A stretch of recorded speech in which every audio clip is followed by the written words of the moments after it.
नमस्कार, आप देख रहे हैं हमारा खास शो क्या कहता है इस्लाम। मैं हूं पिनाज और लगातार हमारी कोशिश है अपने इस शो के जरिए कि इस्लाम से जुड़े हुए अलग अलग मुद्दे जो हैं उनको उठाएं, जो बातें कही जाती हैं या जो सवाल आपके मन में आते हैं वो हम इस्लाम के जानकारों से पूछें और समझने की कोशिश करें कि हकीकत में इन मुद्दों को लेकर कुरान हदीस क्या कहती हैं, पैगंबर का क्या संदेश था।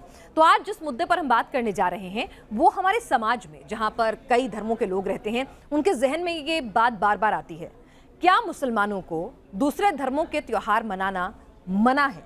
क्या मुसलमान दूसरे धर्मों के त्योहार की खुशियों में शरीक नहीं हो सकते?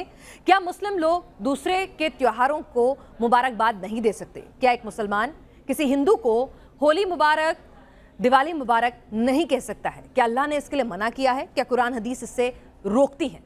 इसी पर बातचीत करने के लिए हमारे साथ दो खास मेहमान इस वक्त हमारे स्टूडियो में जुड़ चुके हैं जो इस्लाम के जानकार हैं। हमारे साथ एक्स मुस्लिम समीर जुड़ रहे हैं और हमारे साथ मुफ्ती यूनुस कासमी साहब इस वक्त जुड़े हुए हैं जो इस्लामिक स्कॉलर हैं, इस्लाम के जानकार हैं। सबसे पहले कासमी साहब, मैं आपसे पूछना चाहूँगी, कई बार हिंदुओं के मन में भी, दूसरे धर्म के लोगों में, हिंदू क्योंकि बहुत ज़्यादा यहाँ हैं इस मुल्क में तो उनके जहन से पहले पूछ लेती हूँ, हालांकि हम बात यहाँ पे इस्लाम की कर रहे हैं, तो कई बार दूसरे धर्मों के लोगों के मन में ये सवाल आता है कि भाई मुसलमानों को मना किया हुआ है दूसरे धर्मों की खुशियों में शरीक होने के लिए, दूसरे के त्योहारों को मनाने से रोका हुआ है, इसके लिए अल्लाह मना करता है। क्या ऐसा है कुछ?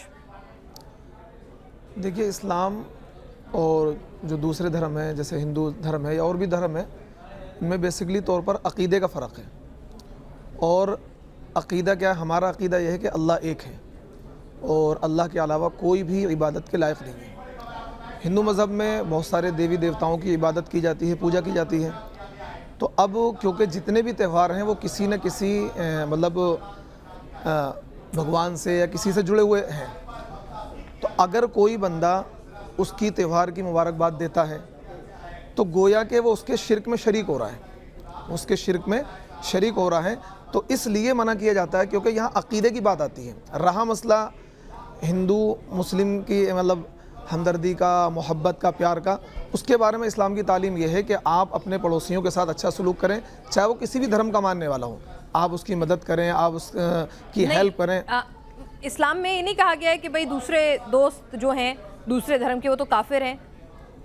जी, काफिर, देखिए काफिर की जो मीनिंग है वो इनकार करने वाला, यानी वो अल्लाह के वजूद का इनकार करता है, इसलिए उसे काफिर कहा जाता है। मतलब काफिर कोई बुरा शब्द नहीं है या कोई गलत शब्द नहीं है। भाई काफिर एक अरबी ज़बान का वर्ड है, काफिर के माने इनकार करने वाला। अब वो कुरान का इनकार करता है, अल्लाह का इनकार करता है, रसूल का इनकार करता है, इसलिए वो काफिर कहलाता है। यानी अगर एक मुसलमान, जितना मैं आपकी बातों से समझी हूँ, एक मुसलमान अगर अपने दोस्त के घर जाकर दिवाली के त्योहार में शरीक होता है, होली के त्योहार में शरीक होता है, तो इसके लिए अल्लाह इजाज़त नहीं देता। देखिए, कुरान की इजाज़त इस माना कर नहीं है, क्योंकि यहाँ बेसिकली फ़र्क समझना पड़ेगा। फ़र्क यही है, अक़ीदे का फ़र्क है। हमारा अक़ीदा यह है कि अल्लाह एक है, और दिवाली क्योंकि एक पूजा से रिलेटेड है, उसमें लक्ष्मी की पूजा होती है या गैर की पूजा होती है, तो उसमें शरीक होने का मतलब ये है कि आप उससे राज़ी हैं। आप उससे राज़ी हैं तो गोया कि आप उस शिरक से राज़ी हैं। आप पूजा करें ना करें, लेकिन आप शरीक तो हो सकते हैं या नहीं? देखिए, शिरकत करने का मतलब ये है कि आप उससे राज़ी हैं, और ये इस्लाम के ख़िलाफ़ है कि हम किसी बुत परस्ती की मजलिस में शिरकत करें, इसलिए इस्लाम इजाज़त नहीं देता। रहा मसला उनकी हमदर्दी, मोहब्बत और प्यार, उसके लिए इस्लाम हमें इजाज़त देता है, हम उनकी हेल्प करें, उनकी मदद करें। यानी कि मुसलमान किसी दूसरे के त्योहार में शरीक नहीं हो सकते, दूसरे की खुशियों में शरीक नहीं हो सकते। क्या मुबारकबाद दे सकते हैं मुफ्ती साहब? मुबारकबाद भी नहीं दे सकते हैं। नहीं दे सकते? नहीं दे सकते। भाई मैं ईद मुबारक कह सकती हूँ, लेकिन मुसलमान मुझे दिवाली मुबारक या होली मुबारक नहीं कह सकते। हाँ, उसकी वजह है कि हमारे और आपके अक़ीदे में डिफरेंट है। हमारा अक़ीदा यह है कि अल्लाह एक है, आपका अक़ीदा यह है कि इस कायनात को बनाने वाले बहुत सारे लोग हैं। बात यहाँ अक़ीदे की है, ये इसमें बुरा लगने वाली कोई बात नहीं है कि आपको बुरा लगे या किसी हिंदू भाई को बुरा लगे, भाई हम मुबारकबाद देंगे। भाई आपके अक़ीदे में बहुत सारे भगवान हैं, हमारे अक़ीदे में एक ही भगवान है, एक ही खुदा है, वो है अल्लाह है। इसलिए हम मुबारकबाद नहीं दे सकते, क्योंकि इससे हमारे अक़ीदे पर ज़रब पड़ेगी, इससे हमारे अक़ीदे में फ़र्क आएगा। और अक़ीदे से कोई समझौता धर्मों का इज्जत करना, सम्मान करना नहीं सिखाता? सिखाता है इस्लाम। हम इस दूसरे धर्मों की इज्जत करते हैं। तो अगर किसी दूसरे के त्योहार में आप खुशियों में शामिल हो रहे हैं तो ये कहाँ से आपका धर्मांतरण थोड़ी हो जाएगा? आप उसकी खुशियों में शामिल हो रहे हैं, उसके धर्म का सम्मान कर रहे हैं। हाँ, मैं जितना बड़ा दिल कह के आपको ईद मुबारक कह सकती हूँ, आपकी मीठी सेवैयाँ खा सकती हूँ, जर्दा खा सकती हूँ, तो आप नहीं मेरी दिवाली में या मेरे होली में शरीक हो सकते हैं? देखिए, हम भी आपका खाना खा लेंगे, ऐसा कोई मैटर नहीं, हम भी आपके घर की दावत खा लेंगे, लेकिन जहाँ अकीदे की बात आएगी, सारा मामला अकीदे का है, और उस अकीदे नहीं, पर मैं नहीं कह रही आप मेरे साथ बैठ के दिवाली पूजा कीजिए, जी, मैं नहीं कह रही आप लक्ष्मी पूजा कीजिए मेरे मंदिर में बैठकर, जी, जी। लेकिन आप मेरे घर दिवाली पर मेरे त्योहार में शरीक होइए, ये कबूल नहीं है इस्लाम को, आप कह रहे हैं। देखिए, क्योंकि वो जो दिवाली है वो त्यौहार किसी न किसी पूजा से रिलेटेड है, और उस पूजा गोया के उस त्यौहार में शरीक होना, हम उस आपकी उस पूजा वाली अमल से हम राजी हैं, ठीक और है।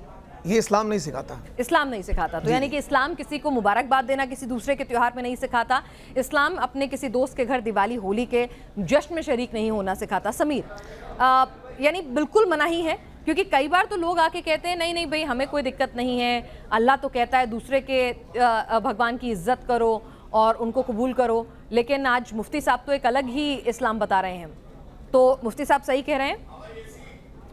असल में मुझे मैम पहली बार खुशी हो रही है कि आपने कम से कम एक ऐसा गेस्ट बुलाया अपनी स्टूडियो के अंदर जो बात को सीधी तरीके से कर रहे हैं, घुमा फिरा नहीं रहे बाकी लोगों, क्योंकि ये मेहनत अक्सर हम लोगों को करनी पड़ती है लोगों को ये कहने के लिए कि नहीं, असल में जो ये चीज़ें सामने रखी जा रही है ये इस तरीके से, उसको ट्विस्ट करना, उसको शुगर कोटेड करने का काम तो करते हैं लोग।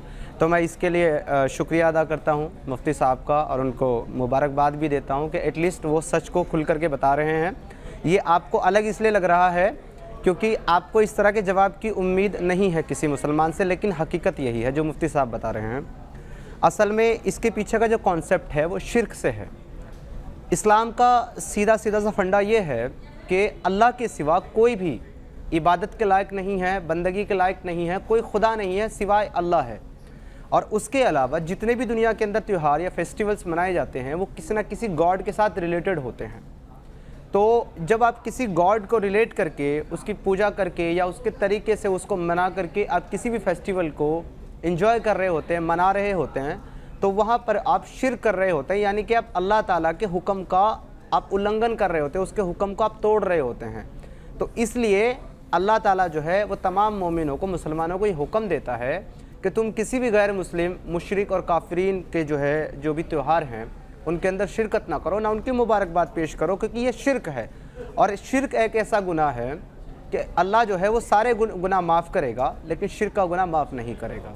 मतलब अगर किसी मुस्लिम दोस्त ने मुझे दिवाली की मुबारकबाद दे दी तो उसका गुनाह माफ़ी के काबिल नहीं है? बिल्कुल नहीं है, इवन उसके लिए कोई माफ़ी नहीं। अगर एक मिनट के लिए फ़र्ज़ कर लिया जाए कि अगर वो अल्लाह चाहे तो वो कोई किसी का रेप कर दे किसी बच्ची का तो भी माफ़ कर सकता है, कोई किसी को मार डाले तो भी माफ़ कर सकता है। मतलब दुनिया का जो बड़े से बड़ा गुनाह वो कर सकता है, उसे करने के बाद अल्लाह उसको माफ़ कर सकता है। लेकिन अगर उसने शिर्क किया तो उसकी माफ़ी नहीं है। अल्लाह साफ कहता है कि मैं सब गुनाहों को माफ़ कर दूंगा लेकिन शिर्क को माफ़ नहीं करूंगा। आप खुद सोचिए कि आपको अगर मैंने ये कह दिया कि हैप्पी दिवाली, तो मैंने ये उससे बड़ा क्राइम किया कि मैंने किसी का मर्डर किया हो या किसी का रेप किया हो। ये बात सुनने में अजीब लगती है मुफ्ती कासमी साहब, क्योंकि एक्स मुस्लिम है तो इसीलिए कई बार लोग आलोचना करते हैं कि जानबूझ के इस्लाम की ऐसी छवि पेश करते हैं। तो इसीलिए मैं चाहूंगी कि ऑन कैमरा, हमारे कैमरा पर आप बताएं कि समीर सही कह रहे हैं? देखिए, शिर्क जो है, शिर्क सबसे बड़ा गुनाह है, इसके बारे में कुरान में आता है इन्ने शिर्क शिर्क क्या हुआ, मतलब एक बार थोड़ा समझाइए। शिर्क ये है कि आप अल्लाह की उस खुदाई में किसी को शरीक ठहराएं, आप अल्लाह की उस खुदाई में किसी को शरीक ठहराएं। और जैसा कि इन्होंने कहा है कि जितने भी फेस्टिवल हैं, जितने भी त्यौहार हैं, वो किसी न किसी गॉड से रिलेटेड हैं। और इस्लाम ये कहता है कि अल्लाह के अलावा कोई खुदा नहीं, ला इलाहा इल्लल्लाह मुहम्मद रसूलुल्लाह, के अल्लाह के अलावा कोई माबूद नहीं है। तो अब जो त्यौहार मनाए जाते हैं वो किसी न किसी गॉड से रिलेटेड होते हैं। जब हम उसमें उसकी मुबारकबाद देंगे तो गोया कि ये ऐसा होगा जैसा कि हम उस शिर्क पर राज़ी हैं। तो शिर्क करना और उस शिर्क पर राज़ी होना ये शिर्क करने की तरह है, इस वजह से मना है। यानी कि मर्डर के लिए माफ़ी है मगर शिर्क के लिए माफ़ी नहीं है? शिर्क की भी माफ़ी है, शिर्क की भी माफ़ी है, मर्डर की भी माफ़ी है। शर्त यह है कि आप उस पर तौबा कर लें, तौबा का दरवाज़ा खुला हुआ, आप तौबा कर लें कि आइंदा ऐसा नहीं करेंगे, माफ़ी हो जाएगी। तो सर अगर मैं समझने की कोशिश जो कर रही हूँ इसे, यानी कि अगर मेरा जो सवाल था कि ठीक है आपने बता दिया मुझे कि ये शरीक है और ये गुनाह जो है माफ़ी के काबिल नहीं, लेकिन आजकल बहुत सारे लोगों की आपस में इंटर रिलीजन शादी होती है, यानी कि हिंदू मुस्लिम भी शादी कर लेते हैं, सिख मुस्लिम भी शादी कर सकते हैं या कोई और धर्म। तो ऐसे में अगर वो मुस्लिम शख्स जिसका पति या पत्नी किसी दूसरे धर्म का है वो अपना त्यौहार मना रहा है उसी के घर में, उसी छत के नीचे, یہ قبول ہے اللہ کو یا یہ بھی قبول نہیں ہے؟ دیکھیے اکارڈنگ ٹو اسلام اور قرآن کے اکارڈنگ یہ جائز نہیں ہے، کیونکہ دونوں کا مسلمان ہونا ضروری ہے نکاح کے لیے. اگر ان میں سے ایک بھی مسلمان نہیں ہے تو یہ نکاح ہوگا ہی نہیں. چلیے نکاح نہیں ہوگا، لیکن کیا اگر چلیے آپ کی نظر میں وہ نکاح نہیں ہے، قانون کی نظر میں وہ نکاح ہو سکتا ہے، اگر ایک مسلم ایک چھت کے نیچے رہ رہا ہے، ایک ایسی چھت کے نیچے جہاں پر کوئی ہولی، دیوالی، تیج یا کوئی بھی دوسرا کرسمس، کوئی بھی فیسٹیول منا رہا ہے، تو کیا وہ مسلم گناہ کر رہا ہے؟ دیکھیں میڈم، اس سوال کو بار بار کرنا میرے حساب سے ٹھیک نہیں ہے. آپ اس سوال کو بار بار نہ کریں. نہیں میں نے دوسرا آپ کو سینیریو دیا. آپ نے کہا کہ ٹھیک ہے آپ مجھے دیوالی مبارک نہیں کہہ سکتے، ہولی مبارک نہیں کہہ سکتے، میں نے مان لیا، سمجھ لیا. پر اگر میں ایک چھت کے نیچے رہ رہی ہوں اور میرا پتی پتنی کوئی بھی مطلب ہو سکتا ہے وہ دوسرے دھرم کا تیوہار منا رہا ہے، تو اس چھت کے نیچے میں رہ سکتی ہوں؟ کیا اسے اجازت دے سکتی ہوں تیوہار منانے کی؟ یا پتی پتنی نہیں، چھوڑ دیجئے، وہ کوئی بھی میرا دوست یا کوئی ہمدم ہو سکتا ہے. دیکھیے سب سے پہلی بات تو یہ ہے کہ میں نے آپ کو بتایا کہ اسلام میں دونوں کا مسلمان ہونا ضروری ہے. نہیں نکاح کے لیے نا، چلیے میں کہہ رہی روم پارٹنر ہے میرا، نکاح کے لیے دونوں کا مسلمان ہونا ضروری ہے نا. ہم لوگ کمرے شیئر بھی کرتے ہیں، کالج میں بچے پڑھتے ہیں، کئی بار نوکری کرتے ہیں، تو یہ تھوڑی دیکھتے ہیں ہندو مسلم سکھ عیسائی بھی شیئر کر لیتے ہیں. تو ایسے میں اگر بھائی کوئی ہندو، میں مسلم ہوں اور کوئی ہندو اگر اپنا تیوہار منا رہا ہے، تو کیا اس چھت کے نیچے میرا رہنا بھی غلط ہے اسلام کے حساب سے؟ وہ اپنی ساتھ میں رہیں، ساتھ میں رہنے میں کوئی دقت نہیں ہے. اسلام ساتھ میں آپس میں رہیں، کھائیں پیئیں، گھومیں، سب کچھ کریں، لیکن جہاں عقیدے کی بات آئے گی، عقیدے پر کوئی سمجھوتا نہیں ہوگا. عقیدے پر کوئی سمجھوتا نہیں ہوگا. سمیر جی، آپ بھی اس بات سے اتفاق رکھتے ہیں کہ ٹھیک ہے آپ ساتھ ایک چھت کے نیچے رہ سکتے ہیں، بھلے اس چھت پر اس گھر میں آپ دیوالی منا رہے ہوں، ہولی منا رہے ہوں، تیج منا رہے ہوں، کرسمس منا رہے ہوں، کوئی دقت نہیں ہے اسلام کو؟ نہیں میں اتفاق نہیں رکھتا، یہاں پہ تھوڑا سا ڈیفرنس ہے. میں مفتی صاحب کی کچھ باتوں سے متفق ہوں. جیسے کہ کچھ ایک لاسٹ ایپیسوڈ میں ہم نے اس پہ بات کی تھی کہ کیا نان مسلم کے ساتھ نکاح کیا جا سکتا ہے، تو اس پہ مجھے بڑی محنت کرنی پڑی تھی یہ ثابت کرنے کے لیے کہ اگر آپ مسلم ہیں، چاہے وہ لڑکا ہو یا لڑکی ہو، تو اس کو اگر دوسرے کے ساتھ کسی کے ساتھ نکاح کرنا ہے تو بائی ڈیفالٹ دوسرے پرسن کو اسلام قبول کرنا ہوگا. اسلام قبول کیے بنا نکاح ہی نہیں ہو سکتا. اور ایسے رشتے میں اگر وہ چلا بھی جاتا ہے پھر بھی، جیسا کہ آپ نے بتایا کہ قانونی روپ سے شادی کر لی، کورٹ میرج کر لی، تو اسلام کی نظر میں وہ رشتہ ہی ناجائز ہے اور اس سے ہونے والی اولادیں بھی ناجائز ہیں. اب ایسی کنڈیشن میں پھر بھی کسی نے کر لیا اور وہ میاں بیوی ساتھ میں رہ رہے ہیں، ایک مسلم ہے ایک نان مسلم ہے، تو وہ جو مسلم ہے اب وہ مسلم بھی نہیں رہا، کیونکہ اس نے اسلام کے جو اصول ہیں، اسلام کی جو شرائط ہیں ان کو پورا نہیں کیا، ان کے خلاف جا کر کے اس نے کام کیا ہے. تو اب وہ دیوالی منائے یا وہ عید منائے وہ برابر ہے، وہ اسلام میں ہی نہیں رہا، اسلام کے دائرہ اسلام سے ہی وہ باہر ہو گیا ہے. وہ کچھ بھی منائیں، وہ تو جہنم ہی ہے سیدھا. تو یہاں پہ آپ کی بات کا شارٹ جواب. اور دوسرا جو آپ نے کہا ہے کہ اگر دو لوگ کسی بھی سچویشن میں، چاہے وہ کالج میٹ ہوں یا پھر وہ ایک ساتھ کام کرتے ہوں، ایک چھت کے نیچے دو لوگ رہتے ہوں اور وہ تیوہار منایا جا رہا ہے وہاں پہ، تو کیا اس میں کوئی پرابلم نہیں ہے؟ تو مفتی صاحب نے اس میں جواب دیا کہ اس میں کوئی پرابلم نہیں ہے. میں ان کی بات سے اتفاق نہیں رکھتا. یہاں پر بالکل پرابلم ہے، کیونکہ جب کہ مفتی صاحب خود اس بات کو کہہ رہے ہیں کہ ہر ایک تیوہار، ہر ایک فیسٹیول جو ہے وہ کسی نہ کسی گاڈ سے ریلیٹ کرتا ہے اور اس میں اس کی عبادت بھی کی جاتی ہے، اس کو اس طریقے سے مانا بھی جاتا ہے. تو اگر میں ایک مسلم ہوں اور میں ایک کمرے کے اندر رہتا ہوں، میرے ساتھ میرا جو ہے روم میٹ رہتا ہے، تو اگر وہ اسی کمرے کے اندر اس تیوہار کو منائے گا تو وہ شرک کر رہا ہے، اور میں اگر وہاں موجود ہوں تو میں بھی اس کے گناہ میں، اس کے شرک میں برابر کا حصے دار ہوں، کیونکہ وہ میرے گھر میں اور میری جگہ میں وہ شرک کر رہا ہے. اور اسلام کے 3 ہی درجے ہیں، چوتھا نہیں ہے. کہ آپ غلط کام کو سب سے پہلے تو اولاً اپنے ہاتھ سے روک دیں اگر آپ طاقتور ہیں. اگر آپ طاقت نہیں رکھتے تو آپ زبان سے منع کریں کہ بھائی اس کام کو مت کرو، یہ شرک ہے، یہ میرے یہاں نہیں چلے گا، میرے گھر میں نہیں چلے گا یا میرے روم میں نہیں چلے گا. اور اگر یہ بھی نہیں کر سکتے تو دل سے اس کو برا سمجھیں، اور اگر آپ دل سے بھی اس کو برا نہیں سمجھیں پھر آپ مسلمان ہی نہیں ہیں. تو کہاں سے آپ ٹالریٹ کر سکتے ہیں اس چیز کو؟ قاسمی صاحب اسلام سے باہر. دیکھیے یہ جو بات انہوں نے کہی ہے اس سے اتفاق نہیں ہے، کیونکہ یہ جو انہوں نے بتایا کہ بھئی پہلا درجہ اسلام میں یہ ہے کہ آپ برائی کو ہاتھ سے روکیں، دوسرا درجہ یہ ہے کہ اس کو زبان سے کہیں، تیسرا درجہ یہ ہے کہ آپ اس کو دل سے برا سمجھیں. لیکن یہاں پر یہ لاگو نہیں ہے. یہ اس چیز کے لیے اگر کوئی بندہ گناہ کر رہا ہے، کوئی غلط کام کر رہا ہے، فار ایگزامپل کوئی مسلمان ہے وہ شراب پی رہا ہے، इस्लाम में शराब अलाउड नहीं है, तो हम उसको हाथ से रोकें, भाई आप शराब नहीं पी सकते। अगर शराब को हम अब हाथ से नहीं कह सकते तो हम उसको ज़बान से बोलें कि भाई ये शराब मत पिए आप, और अगर इतना भी नहीं कर सकते तो हम उसको कम से कम दिल में बुरा समझे, शराब पीना एक अच्छा अमल नहीं है। क्योंकि वो जो बंदा है, जो सामने बंदा है, वो नॉन मुस्लिम है, गैर मुस्लिम है, वो उसका अपना अकीदा है, वो अपने अकीदे के मुताबिक दिवाली मनाए, होली मनाए, इससे हमें कोई दिक्कत नहीं, चाहे हमारे घर में रहकर मनाए, हमारा किराएदार है या हमारे साथ रहता है, तो उसका अपना अकीदा है। इस्लाम अपना अकीदा ज़बरदस्ती किसी पर थोपता नहीं है कि हम उसको थोपे कि नहीं तुम भी ये करो, ठीक है वो कर रहा है, करने दो, लेकिन हम उसमें शरीक नहीं होंगे, बस ये इस्लाम कहता है। ठीक है। सर मुझे एक चीज़ और बताइए, क्या कुरान में या कहीं हदीस में ये मेंशन है, ये बातें जो आप कह रहे हैं?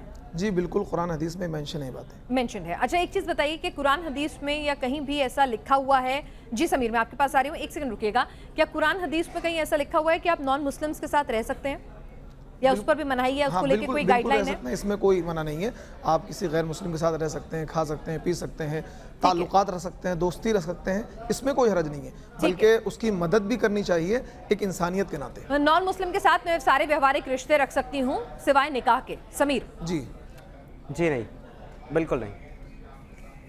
आपके पास कोई इसका रेफरेंस है? सूरह अत-तौबा सूरह नंबर 9 आया नंबर 23 इस बात का साफ इनकार करती है कि जो इस्लाम के मुकाबले, दीन हक के मुकाबले कुफ्र को अख्तियार कर ले, उनको अपना दोस्त ना बनाओ, चाहे वो आपके भाई बहन, आपके फैमिली वाले, आपके परिवार वाले ही क्यों ना हो, फिर आम आदमी का तो जिक्र ही ख़त्म हो जाता है।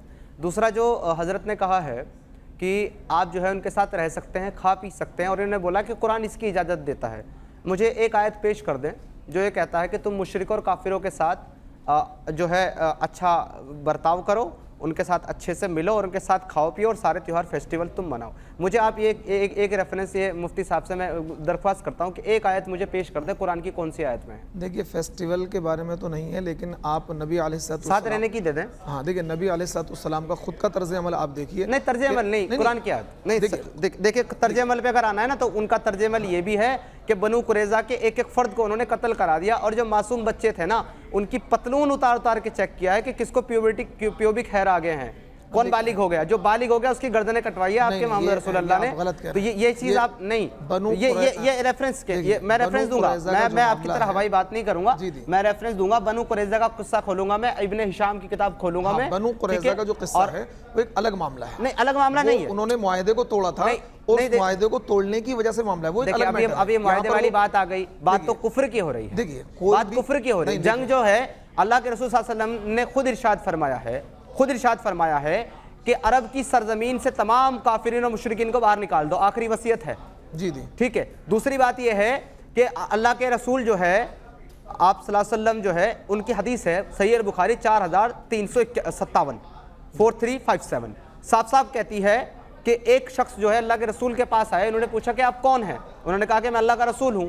कि रसूल क्या होता है कि वो जिसको अल्लाह ने एक मैसेज दे करके भेजा। तो उन्होंने पूछा कि आपको क्या मैसेज दिया गया है? कि मुझे अल्लाह ने ये मैसेज दे करके भेजा है कि मैं तमाम दुनिया के अंदर से बुतों को तोड़ दूं, ख़त्म कर दूं, ताकि सिर्फ अल्लाह की इबादत की जाए। अब कहाँ से आप ये बात करते हैं? चलिए ठीक है, वो एक अलग टॉपिक है, उस पर भी डिस्कस करेंगे। मैं आपस में साथ रहने की बात बता रहा हूँ। आपने साथ रहने का सवाल किया है, साथ रहने का कोई इनकी बात को काउंटर कीजिए। इन्होंने एक बाकायदा आयत का हवाला दिया है कि अल्लाह कहता है किसी दूसरे धर्म के शख्स के साथ नहीं रह सकते आप। नहीं देखिए ऐसा नहीं है। आप मदीने के अंदर गैर मुस्लिम भी थे और इसी तरीके से यहूदी भी थे और सब आपस में साथ में रहते थे। रहा मसला इसका कि जब बनु कुरैज़ा ने मुआहदे को तोड़ा था तो उस मुआहदे को तोड़ने की उनको सज़ा मिली थी, उनको वहाँ से भगाया गया था। ये आप इसको पढ़ लें अच्छी तरीके से। कुरान की आयत क्लियरली कहती है काफिरों को अपना दोस्त ना बनाओ क्योंकि बेशक अल्लाह उनको पसंद नहीं करता। जी तो अब काफिर कौन है? समीर मुझे करेक्ट कीजिएगा, मेरे को एक जानकारी मिली है, सही है कि नहीं, और कासमी साहब आप भी। पहले से माफ़ी मांगती हूँ अगर कुछ गलत मैं बोलूँ, क्योंकि देखिए मेरी इस्लाम की जानकारी जो है वो एक लिमिटेड है। प्रॉफिट्स के जो चाचा थे अपने, उन्होंने आखिरी वक्त तक इस्लाम कबूल नहीं किया था, लेकिन फिर भी प्रॉफिट अपने चाचा के साथ रहे। तो समीर आपकी बात सही कैसे हो सकती है फिर? जी असल में प्रॉफिट साहब जो है अपने चाचा के साथ इसलिए रहे क्योंकि प्रॉफिट साहब यतीम थे, उनका सरपरस्ती करने वाला कोई था नहीं। और आप सल्लल्लाहु अलैहि वसल्लम को जो नबूवत मिली है वो 40 साल की उम्र में जाकर के मिली है। तब तक उससे पहले आप जो है उनसे अलग हो चुके थे, क्योंकि 25 साल की उम्र में हज़रत मोहम्मद साहब ने खदीजा के साथ निकाह किया, उसके बाद खदीजा के साथ रहने लगे। तो सिर्फ 25 साल की उम्र तक आप अपने चचा के पास रहे हैं, उसके बाद आप जाते थे। नहीं, मेरी जानकारी कहती है समीर, लेकिन जब उनके चाचा का इंतकाल हो रहा था, नहीं मैं आपको बता रहा हूं, ताल्लुक एक ही कलमा था। पढ़ लीजिए, तो उन्होंने कहा कि नहीं मैं कलमा नहीं पढ़ूंगा, उन्होंने कहा कलमा पढ़ लीजिए जन्नत चले जाओगे। तो इसका मतलब है कि प्रोफेट साहब के साथ, अपने चाचा के साथ वो आगे के वक्त तक भी रहे। वो तो गैर मुस्लिम थे। मैं ये नहीं कह रहा तो फिर प्रोफेट साहब जब खुद अपने चाचा जो गैर मुस्लिम थे उनके साथ रहे, तो क्यों वो दूसरों को रहने से मना करेंगे? क्या आप गलत बात फैला रहे हैं लोगों के मन में? जी मैं बता रहा हूँ आपको, इसका जवाब मैं आपको दे रहा था। मैं आपको ये कह रहा हूँ कि वो उनके साथ नहीं रहे, बल्कि उनके कांटेक्ट में रहे, उनसे ताल्लुक ख़त्म नहीं किया। क्योंकि अबू तालिब जो है, जिनकी आप बात कर रहे हैं, जिसका नाम अबू तालिब था, वो आखिरी ऐसी कड़ी थी जो मक्का के अंदर उनके सबसे बड़े सपोर्टर थे, इस्लाम ना कबूल करने के बाद भी। अबू तालिब जो है वो हमेशा आप मोहम्मद साहब की मदद करते थे, हर वक्त जो है उनके सपोर्ट में खड़े होते थे, सिर्फ इस्लाम नहीं कबूल किया उन्होंने। और आखिरी वक्त की जो आप बात बता रहे हैं, उन्होंने ये कहा था कि आप अगर मेरे कान में भी कलमा पढ़ देंगे तो भी मैं गवाही दे दूंगा कि आप ईमान ले आए थे, तो आप जन्नत में चले जाएंगे। तो उन्होंने ये कहा था कि लोग ये कहेंगे कि मैंने मौत के डर से कलमा पढ़ लिया, इसलिए मैं कलमा नहीं पढ़ता। लेकिन अगर आप तारीख को देखेंगे, आप एक चीज़ समझ लीजिए, एक पॉइंट जो आपको नहीं बताया जाता, ये तो हम सभी डिस्कस करते हैं, सभी बताते रहते हैं। एक पॉइंट ये भी है कि जो आपको नहीं बताया जाता कि अगर आप तारीख को पढ़ेंगे तो खुद उन्हीं अबू तालिब ने, जो आपके चचा थे, उन्होंने अपनी बेटी का निकाह करने से मना कर दिया था आप सल्लल्लाहु अलैहि वसल्लम के साथ। इसका रीज़न क्या है? इसका रीज़न यही है कि वो आप सल्लल्लाहु अलैहि वसल्लम को जो है ज़हनी तौर पर सही नहीं मानते थे, कि ये जो है बचपन से ही ज़हनी तौर पर कुछ मसले हैं, इनको कुछ चीज़ें नज़र आती हैं, कुछ अलग तरह की चीज़ें होती हैं। पूरी करें यहाँ पे, ये चीज़ें आपकी जो है तारीख की किताबों में मौजूद हैं। बिल्कुल ये जो आप कह रहे हैं, कांटेक्ट में रहना और साथ रहना दो अलग अलग चीजें हैं। वो अपने चाचा के कांटेक्ट में जरूर रहे, वो गैर मुस्लिम थे, लेकिन साथ एक छत के नीचे नहीं रहे। देखिए साथ में रहना, और इस्लाम किसी गैर मुस्लिम के एक साथ रहने से इनकार करता है, मना करता है। नहीं, ऐसा नहीं है, ये गलत कह रहे हैं। और दूसरी बात जो इन्होंने अभी ये कहा कि अबू तालिब ने अपनी लड़की से निकाह करने को मना किया, ऐसा कोई इंसिडेंट नहीं हुआ है, ऐसा कोई वाकया नहीं हुआ है। मैं अगर आपको हवाला पेश कर दूं, ऐसा नहीं। देखिए, मैं अगर आपको तारीख की किताब से नहीं, मैं अगर आपको वो किताब मानी जाएगी जो मोतबर होगी। हाँ, तारीख तबरी को मानते हैं आप? हाँ, तारीख तबरी मोतबर नहीं है। ओके, तारीख तबरी को नहीं मानते। आपके लिए मोतबर किताब कौन सी है हिस्ट्री की? तारीख हिशाम है। तारिक इब्न हिशाम है। अगर मैं तारिक इब्न हिशाम में ये हवाला आपको दिखा दूं तो चलिए, देखिए टॉपिक से डिवेट नहीं होते, इस पर दोबारा हम बात कर लेंगे समीर, ठीक है। लेकिन मैं दोबारा टॉपिक पर आती हूँ। कासमी साहब, समीर इस बात पर अड़े हुए हैं, उन्होंने बाकायदा एक आयत का हवाला भी दिया है। उन्होंने कहा है कि आप गैर मुस्लिम से कांटेक्ट में रह सकते हैं, लेकिन उसके साथ एक छत के नीचे नहीं रह सकते हैं। आपके पास कोई ऐसी आयत, कोई ऐसा हवाला है जिससे आप समीर को काउंटर कर सकें? देखिए, आयत तो फ़िलहाल मेरे जहन में नहीं है, बेशुमार इस तरह के वाक़यात हैं और अहादीस हैं, और इस मुसलमानों को तर्ज़ अमल है। पूरी दुनिया के अंदर मुसलमान गए और हर जगह मुसलमान क्या हैं, गैरों के साथ में रहे। रशिया के अंदर मुसलमान गए और स्पेन के अंदर मुसलमान गए, हर जगह पूरी दुनिया में गए, हिंदुस्तान में आए और हर जगह साथ में रहे। अगर साथ में रहना मना होता तो मुसलमान कभी ऐसा नहीं करते। मुसलमान तो अफगानिस्तान में भी रहते हैं। मैं पड़ोसी होने की बात नहीं कर रही, एक छत के नीचे रहने की बात कर रही हूँ। एक छत के नीचे भी रह सकते हैं, इसमें इस्लाम ठीक है। चलिए, इस पर आपके दोनों के अलग अलग पॉइंट थे, लेकिन हाँ, ये आज जानकारी हमें एकदम नई मिली, अलहदा मिली, कि एक मुस्लिम को किसी दूसरे धर्म के त्योहारों में शरीक होना मना है, उस त्योहार की मुबारकबाद देना मना है। लेकिन ये भी सच्चाई है कि आपके इर्द गिर्द कितने ही मुस्लिम दोस्तों ने आपको दिवाली मुबारक, होली मुबारक कई बार कहा होगा। बहरहाल, आप दोनों ने ये तमाम जानकारी हमसे साझा की। समीर आपका और मुफ्ती कासमी साहब आपका बहुत बहुत शुक्रिया। आज के लिए क्या कहता है इस्लाम में इतना ही।